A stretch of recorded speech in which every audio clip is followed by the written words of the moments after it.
Welcome back, Kaiju fans, and just got back a little while ago from seeing Pacific Rim Uprising, and guess I'll just do kind of my weird review setup that everyone always complains about for some reason. I really liked the movie. I'll probably be doing some spoileroos in this, so if you don't want to get spoiled for anything, probably not the review that you want to look at. But I would say it was a worthy sequel to the original. I was worried that it wasn't going to be super good, just because the first movie was really good, and you always kind of get that sensation of, okay, what if the second one is like a letdown or something? What if it's not as good as the first one? I don't know if it was as good as the first one. Honestly, I feel like it was just on the same level. It was a really strong movie. It was really good, healthy balance of actually interesting characters that you can actually care for and get emotional about, and obviously the kaiju slash mech action is awesome, as we've come to expect from the first film. And the plot of the film, I honestly think the plot was the strong point. Whereas the first one, it was a unique plot with the way that the breach was set up for the kaiju, coming through from an alternate dimension where there's a advanced race of beings trying to colonize Earth by destroying it with kaiju or what have you. Well, that's what we're led to believe in the first film, but the plot for the second one actually had me surprised. I remember way back in the day, before we had any information about Pac Rim 2 whatsoever, before you really even knew what was going to happen officially, is that the idea for the sequel was going to be that the precursors were going to come and try to kill Newt, because Newt did the neural bridge with a kaiju brain and learned things about them, so they were going to send more kaiju to kill him. They didn't go entirely with that, but that's definitely the route that they took, in a way, because the way the plot was set up is that Newt is being influenced by precursors, basically controlling him, and he sets up the other Jaeger organization, Shaw Industries, I think it was, and he basically rigs all of their automated Jaegers to actually be possessed by kaiju and open breaches, and it all just comes out of nowhere, and you're like, whoa, what is going on? That's just super cool. And you can... The first film had those weird kind of Evangelion references to them, or to the movie, I guess. This one took that to a whole new level, because basically, if you've never watched Evangelion before, the angels, which are like the alien beings, or whatever you want to call the monsters, or the kaiju in Evangelion, one of the angels is actually a possessed Evangelion, which are the robots, and it basically grows from the inside of it and kind of takes over the shell and uses the shell as a body for the angel. And that's literally what they do for the Jaegers in Pacific Rim 2, is that the kaiju internals route themselves through the Jaegers, and the Jaegers become pseudo-kaiju, and that's what they use to open the breach for the 3 actual kaiju to come through, which were 2 Cat 4s and a Cat 5. So that was awesome. I love the way that they implemented that, and it's always, I don't know, you always get that really weird kind of experience when you can see the references of something in real time as like the first time you're watching it, like seeing the kaiju possess the Jaegers. It's like, whoa, I'm watching live action Evangelion again. I thought I got enough of that with the first Pacific Rim and then Shin Godzilla, but it really hit home again for the third time, which I wasn't expecting. So that was so cool. And then the Jaegers in Pacific Rim 2 are actually, they're pretty cool.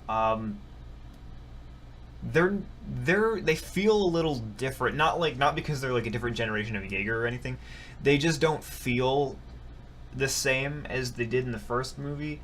I feel like because of the way they're set up and how much more agile they are, it feels like they lost. It feels like a lot of the weight and momentum of like the actual idea of like a giant robot gets taken away, and it's on. It's like it's played off as like so normal in this future world. It's kind of just like, okay, what's so special about the Jaegers anymore?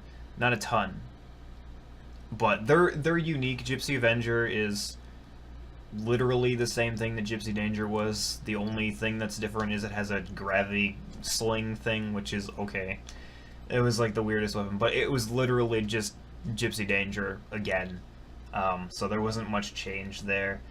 Saber Athena was probably my favorite. The red one with the swords, super cool. Basically just a ninja. I mean, that's my shit, man. So definitely cool. And then there was the other ones with the names that I can't remember, but they were all pretty cool.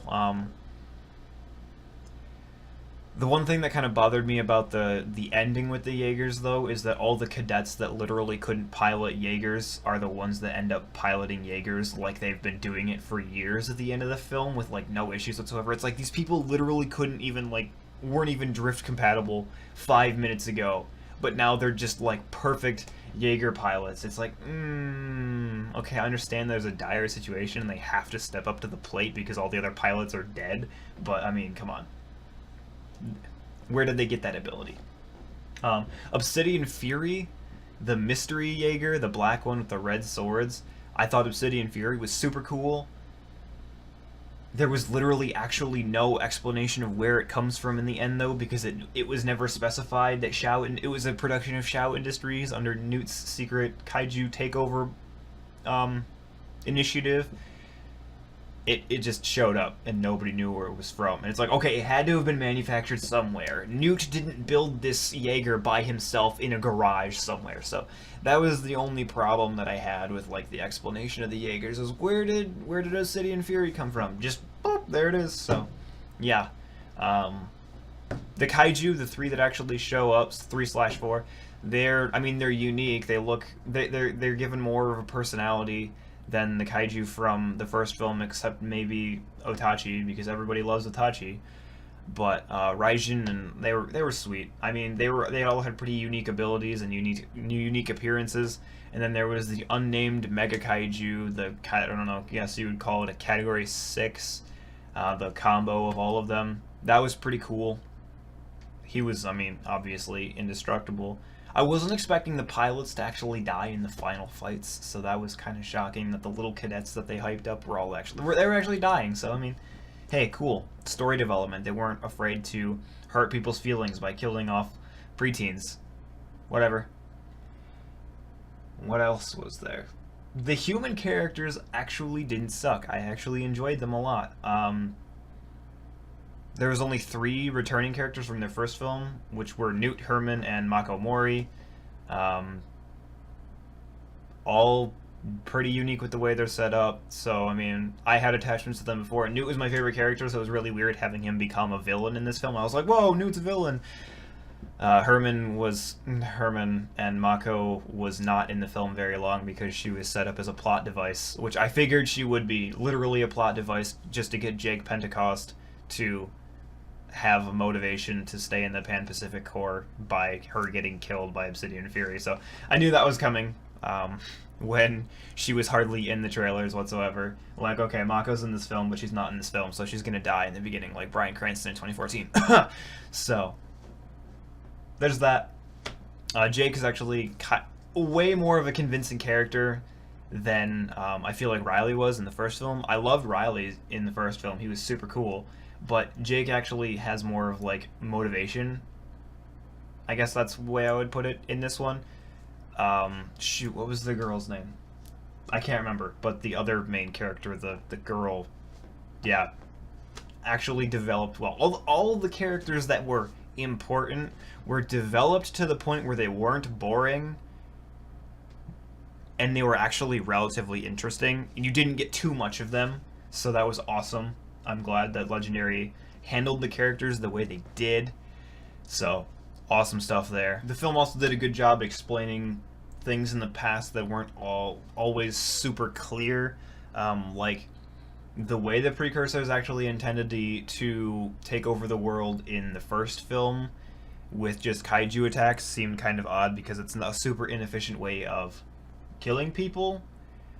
So they actually expanded on this in this film, basically plotting out that they're actually trying to just blow up the atmosphere by using the kaiju as bombs in Mount Fuji, so that was awesome. I'm glad that they put more explanation into that. The precursors actually got, you know, more definition to them, giving them a voice and real motives was definitely interesting, and it made them seem more like they were the villains more so than the kaiju were, and the kaiju were the instruments, which is the way it was supposed to be set up. So I'm glad they did that too. Overall, just everything about this film, there wasn't really anything bad about the film. It was relatively good all the way through. It was entertaining all the way through, and it was funny. You know, they put some meme references in, stuff that, you know, us younger folk understand maybe a little bit better than the older generations would. I'm sure someone's going to get super triggered about that in the comments because they're going to be the one exception. There's an older person that understands memes. Oh god, I'm not trying to offend you. Just chill out. I'm not singling you out. Don't get all ageist on YouTube like everybody seems to do these days. Ending of the film is pretty similar to the way that the end of the first film, sacrifice the Jaeger, sacrifice Gypsy to stop the threat. I mean, in a completely different context, using Gypsy as a meteorite was pretty dope. But, I mean, could they really have found a way to do that that wasn't almost like the same kind of thing as the first film? Sacrifice the robot, save the world, the characters come out fine. Woo! I don't know. I can't complain. It was still pretty cool. And then setting the foundation for the third film, just literally right at the end of the film, basically flat out admitting that there's going to be another film, was definitely a cool way to do it, with Jake telling the precursors through Newt's body that they don't have to be ready for the precursors to attack again because they're going to bring the fight to the precursors. That's pretty cool. So Pacific Rim 3, we can expect a war on the precursors in their own dimension. Are they going to send Jaegers through a man-made rift to fight the precursors? That's just going to be sweet. I'm not going to lie. I'm super excited for that. Honestly, that's probably going to be another incredible movie. So Pacific Rim 3 coming sometime, years from now. So I guess I'll be reporting news on Pacific Rim 3 before we know it. But yeah, I mean, kind of just me blabbering about the film. I really loved it. I really loved the film. Oh, one thing I forgot to mention. The inclusion of the original Pacific Rim theme for a couple parts of the movie was awesome. I'm so glad they did that because that theme kicked ass in the first film. So I'm so glad they brought it back for this film. But yeah, awesome movie. Definitely, if you haven't gone and seen it yet, go do that soon. It's worth actually seeing. I would not pass up on this film whatsoever. If you're a diehard kaiju fan or a casual kaiju fan, go check this film out, man. It's incredible. It's a fun ride, and you know what? With the way movies have been lately, a fun ride is really what we need right now. And hey, it's got great action, a really good plot for a monster movie, and you know, pretty decent human characters that you can actually get attached to and engage with. So that's awesome. And that's really going to be it for this review, guys. Let me know if you've seen the movie, what you thought, and don't get triggered by anything I said. I'll catch you all in the next video. Peace out. Thank you for making it to the end of the video. I appreciate it a lot. As always, liking, commenting, and sharing really helps out my channel. And make sure you're subscribed if you want to stay up to date on the latest kaiju news and crisp reviews.